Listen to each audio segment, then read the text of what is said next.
Hello friends and welcome to my channel the H classes. तो इस video में हम करने वाले हैं फ्रेंच क्लास 8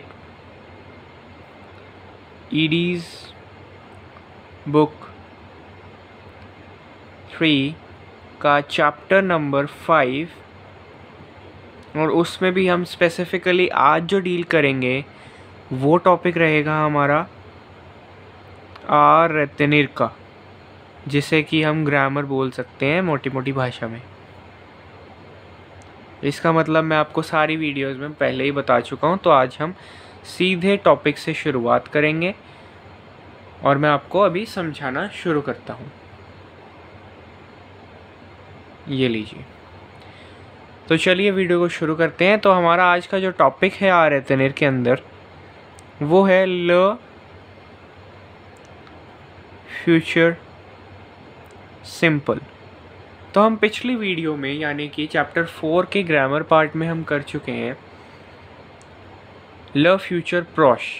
क्या पढ़ा था हमने? ल फ्यूचर प्रॉश। ये देखिए हम ईडीज़ बुक 3 कर रहे हैं, ठीक है। यहाँ पे आपको क्लियर अगर नहीं दिख रहा था तो ल फ्यूचर सिंपल।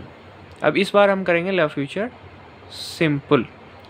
ल फ्यूचर सिंपल का ये जो रूल है, सबसे पहले आपको जो याद होना चाहिए, अब ल फ्यूचर सिंपल का क्या मतलब होता है? Simple future, simple future. Future प्रॉश का मतलब क्या था? Near future tense. क्या था? Near future tense. और आज है ल फ्यूचर सिंपल, मतलब कि सिंपल फ्यूचर टेंस। इसका जो रूल है जिससे हम अपने सेंटेंस को बनाएंगे वो है फ्यूचर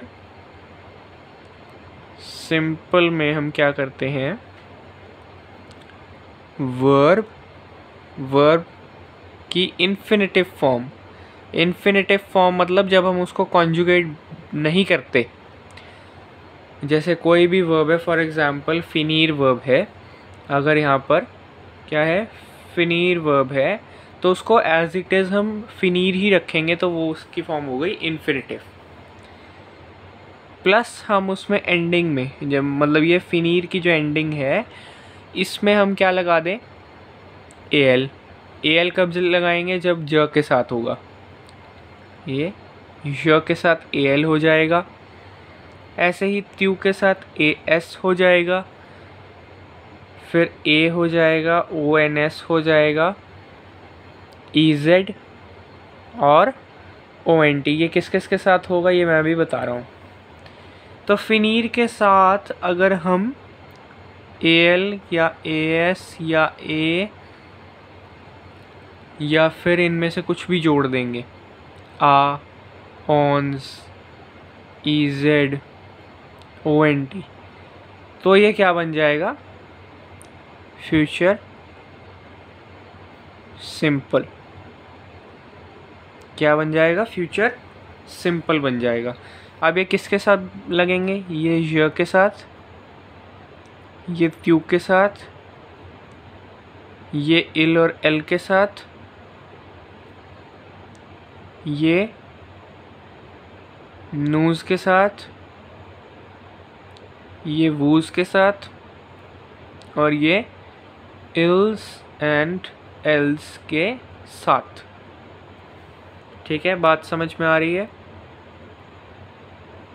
अब आपको क्लियर दिख रहा होगा सारा। तो यहाँ से ये हमारे पास आ गए। फ्यूचर सिंपल में जो हमारे पास यूज़ होंगे उनको किस किस के साथ यूज़ करना है वो मैंने यहाँ पर लिख दिया है।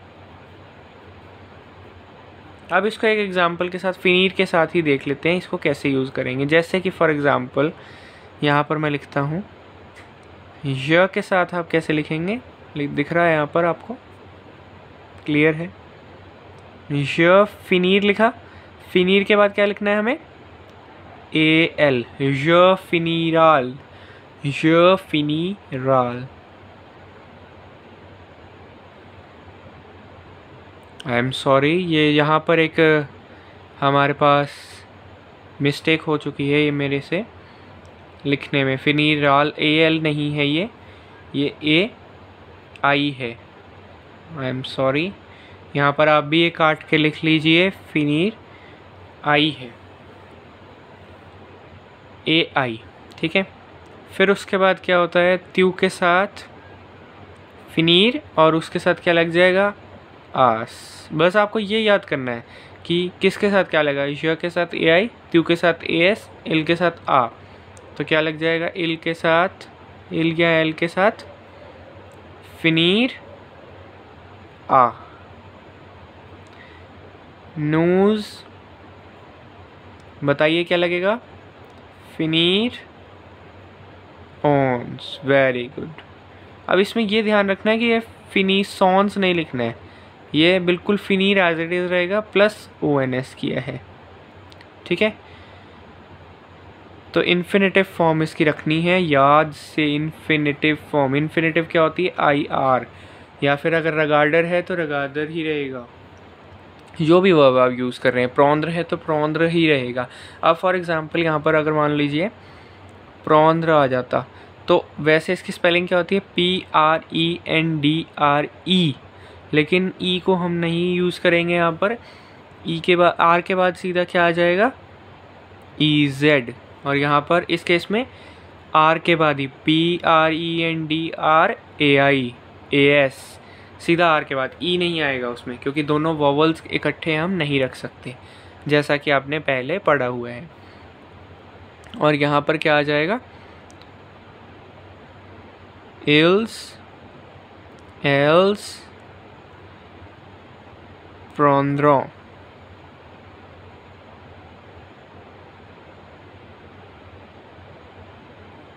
ONT, ठीक है। ये समझ में आया आपको, ये बहुत अच्छे से आपको समझ में आना चाहिए और इसको आपको याद करना है। इसमें सबसे पहले आपको क्या याद करना है, किसके साथ क्या आएगा, य के साथ ये आएगा, त्यू के साथ ये आएगा, इल के साथ, एल के साथ ये, न्यू की, मतलब ये सारा आपको याद करना है। प्लस आपको क्या याद रखना है, वर्ब की इन्फिनेटिव फॉर्म आएगी। इसके अलावा इसमें मेन चीज़ समझने वाली कुछ नहीं है।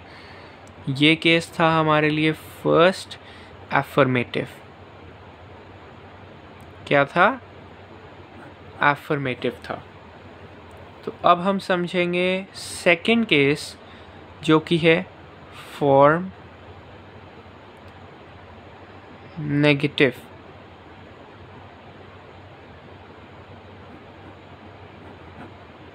अब फॉर्म नेगेटिव में करने के लिए क्या करेंगे, कुछ भी नहीं करना है। जैसे हम पहले की सारे सेंटेंसेस को नेगेटिव में करते हैं, वैसे का वैसे ही इन सारे सेंटेंसेस को भी हम नेगेटिव में कर देंगे। जैसे कि फॉर एग्ज़ाम्पल य फिनीर आई को हमें नेगेटिव में करना है, तो यहाँ पर आ जाएगा न और यहाँ पर आ जाएगा पा, कुछ भी नहीं है।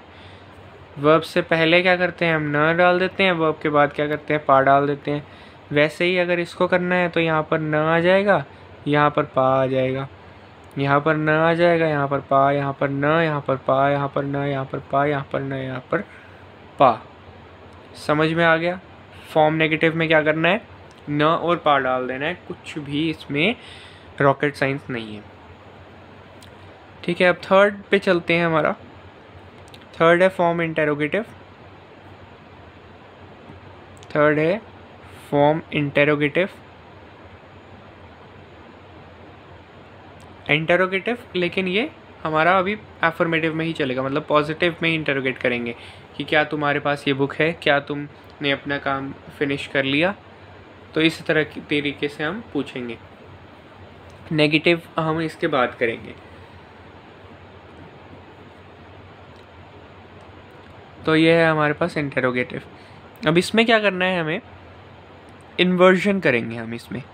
मतलब कि जैसे हम लिख रहे थे य फिनेराए, तो हम क्या कर देंगे, उसको फिनेराए य कर देंगे और क्वेश्चन मार्क।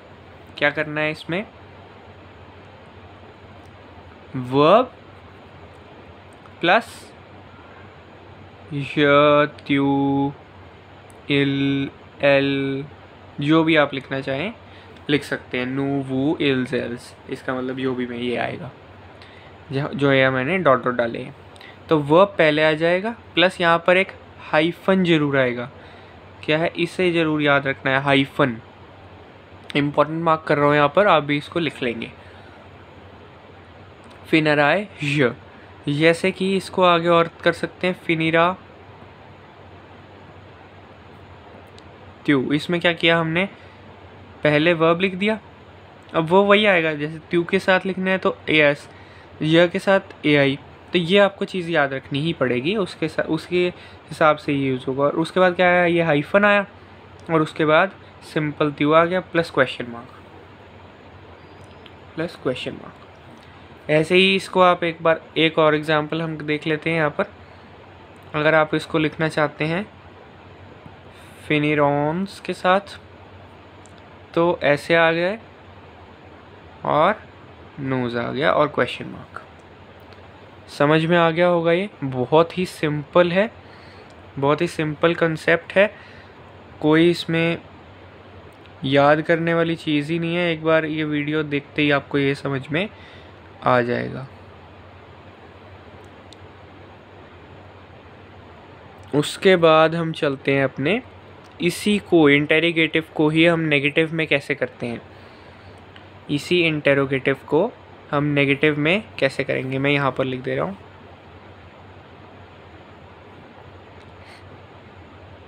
इस फॉर्म इंटेरोगेटिव को नेगेटिव में, यहाँ पर मैं सिर्फ नेगेटिव लिख रहा हूँ, आप फॉर्म इंटेरोगेटिव आप समझ जाएंगे, ठीक है। तो अब फॉर्म इंटेरोगेटिव को जब नेगेटिव में करेंगे तो कैसे करेंगे, यहाँ पर न डाल देंगे और यहाँ पर पा डाल देंगे। अब इसमें क्या करना है, इसमें बिल्कुल ये जो क्वेश्चन पूछ रहे हैं ना हम फिनिरातू, ये एज इट इज़ रहेगा, इससे पहले न डल जाएगा और इस पूरे के बाद पा आएगा, इसके पहले न आएगा और इस पूरे के बाद पा आएगा। जैसे कि अगर आपको इसका करना है, इसको हम नेगेटिव में कन्वर्ट करते हैं तो क्या होगा, न फिनिरे, ये फिनिरे लिखा है, वो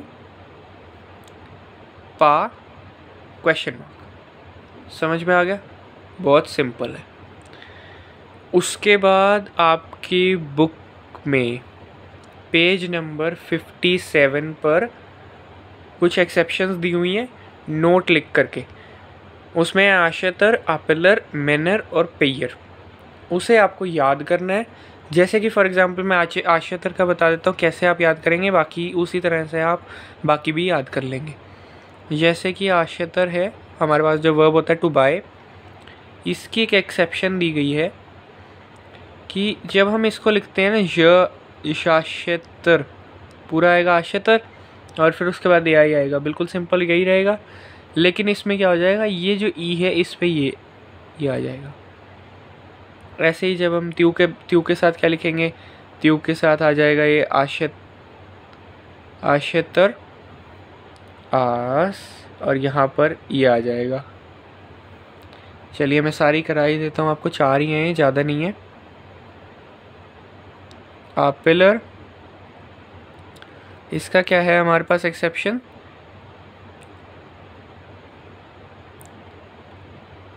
ये एपलर आई। अब इसमें क्या है, डबल एल हो जाएगा, मैं अंडरलाइन कर रहा हूँ जो जो एक्सेप्शन है, ठीक है। बाकी त्यू के साथ भी ऐसे ही हो जाएगा और बाकी सब के साथ भी ऐसे ही हो जाएगा, सिर्फ आपको ये याद रखना है। बाकी मैनर में क्या होगा, और एक्सेप्शंस बहुत ज़रूरी होती है, एक्सेप्शंस में से ही पेपर आता है ज़्यादातर, क्योंकि सिंपल तो सारे कर लेते हैं, एक्सेप्शंस याद करनी थोड़ी मुश्किल रह जाती हैं। इसीलिए जो एग्ज़ामिनर होता है वो हमेशा एक्सेप्शंस में से देने की कोशिश करता है। अब यहाँ पर ये जो मैनर है, इसमें भी हमारे पास आशतर की तरह ही पहले जो ई है उस पर सेम उसी के वाला एक्सेंट आ जाएगा जो उनसा आशतर पे है।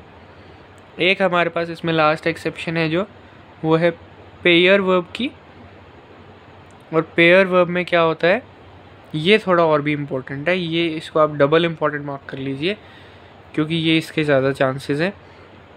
इसमें वाई रिड्यूस होके आई हो जाता है, ऐसे ही त्यू के साथ होगा, ऐसे ही इल के साथ होगा। तो मेन इसमें ये है प्लस इसमें आपके पेज नंबर 57 पे ही एक बॉक्स बना हुआ है, बॉक्स है, उसमें कुछ इर्रेगुलर वर्ब्स दिए गए हैं, इर्रेगुलर वर्ब्स। अब इर्रेगुलर वर्ब्स में क्या होगा, जैसे कि फॉर एग्जांपल मैं एक समझा देता हूँ। आबूगार को हम कैसे लिखते हैं, या और आए, ऐसे ही उसमें ना ये आबूगार पूरा नहीं आएगा, उसको और आए करेंगे, ये और बन जाएगा, ठीक है ना। इसकी सारी कंजुगेशन ऐसे ही रहेगी। आलर की कैसे रहेगी, इराय। तो ये आपको याद करना है, वहाँ पे पूरा टेबल दिया गया है पेज नंबर 57 पे बुक में आपकी। ये आपका टॉपिक का नाम है ल फ्यूचर द वर्ब इर्रेगुलर, ल फ्यूचर दे वर्ब इर्रेगुलर। इसको आपको याद करना है। इसमें कुछ समझाने लायक है नहीं, जो समझाने लायक था वो मैंने आपको समझा दिया है। सो इस वीडियो में आज हम इतना ही करेंगे। इसमें हमने सबसे पहले एफर्मेटिव देखा, फिर उसके बाद नेगेटिव फॉर्म, फिर इंटेरोगेटिव, फिर इंटेरोगेटिव की नेगेटिव फॉर्म, कुछ एक्सेप्शंस जो बहुत इंपॉर्टेंट है चारों। इन चारों में से एक तो आएगा ही आएगा, और एक ये बॉक्स में से भी एक क्वेश्चन आपका बनता है। तो this is the end of the video. Thank you for watching this video. आप अभी इसे शेयर ज़्यादा से ज़्यादा करें, लाइक करें और कमेंट करके मुझे बताएं आपको ये वीडियो कैसी लगी। Thank you.